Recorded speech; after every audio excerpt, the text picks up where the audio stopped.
ভিডিওটিতে ক্লিক করার জন্য আপনাদেরকে জানাই অসংখ্য ধন্যবাদ। আপনারা দেখছেন আপনাদের প্রিয় ইউটিউব চ্যানেল এমপ্লয়ার সাপোর্টার। তো ফ্রেন্ডস, সবাই কেমন আছেন? নিশ্চয়ই খুব ভালো আছেন। ইতিমধ্যে বড় আপডেট, ডিএ হাইক এবার বাড়বে কিন্তু রাজ্য সরকারি কর্মচারীদের বেতন। সুপ্রিম কোর্টে শুনানির পরে কিন্তু বেতন বাড়াবেন কিন্তু মমতা। কি বলা হয়েছে বিস্তারিত চলুন জেনে নেওয়া যাক। একেবারে বলা হয়েছে যে এবার বাড়বেই কিন্তু রাজ্য সরকারি কর্মচারীদের বেতন। সুপ্রিম কোর্টে শুনানির পরে বেতন বাড়াবে কিন্তু মমতা।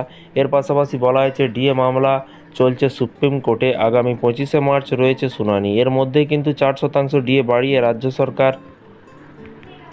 আগে 14% ডিএ দিয়েছিল রাজ্য সরকার, পরে আরও কিন্তু 4% ডিএ ঘোষণা করার পরে বর্তমানে 18% ডিএ পাবেন বলে কিন্তু জানিয়েছে সরকারি কর্মচারীরা। এর পাশাপাশি বলা হয়েছে, দেখতেই পাচ্ছেন যে এরপর সুপ্রিম কোর্টের শুনানি বেশ অনেকটাই রাজ্য সরকারি কর্মচারীদের পক্ষ নিতে পারে বলে কিন্তু মনে করা হচ্ছে। যদি তাই হয়, বেশ অনেকটা ডিএ বাড়াতে পারে রাজ্য সরকারি কর্মচারীদের।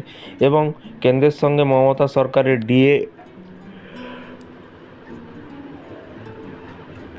ডিএর এখন প্রচুর পার্থক্য রয়েছে। এবার সেই পার্থক্য মিটিয়ে যেতে পারে বলে কিন্তু আশা করা যাচ্ছে।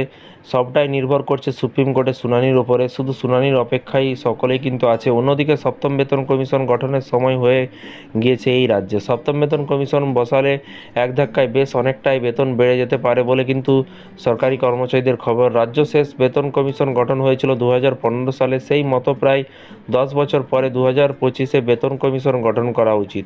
তো ফ্রেন্ডস, বিষয়টি বুঝতে পারছেন। এবং এখানে আরও বলা হয়েছে কিন্তু এখনও পর্যন্ত বেতন কমিশন নিয়ে কিন্তু কোনো ঘোষণা করেনি রাজ্য সরকার। তবে সুপ্রিম কোর্টে ঘোষণার উপরেই অনেকটা নির্ভর করছে রাজ্য সরকারি কর্মচারীরা।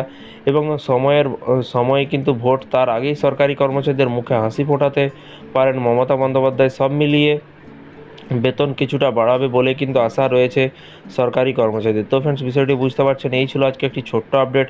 এই ধরনের প্রতিদিন সরকারি কর্মচারীদের লেটেস্ট আপডেট পেতে অবশ্যই চ্যানেলটিকে সাবস্ক্রাইব করে পাশে থাকা বেল আইকনটিতে প্রেস করে রাখুন পরবর্তী নতুন আপডেট পাওয়ার জন্য। ভালো থাকবেন, সুস্থ থাকবেন এবং নিজের খেয়াল রাখবেন। Thank you.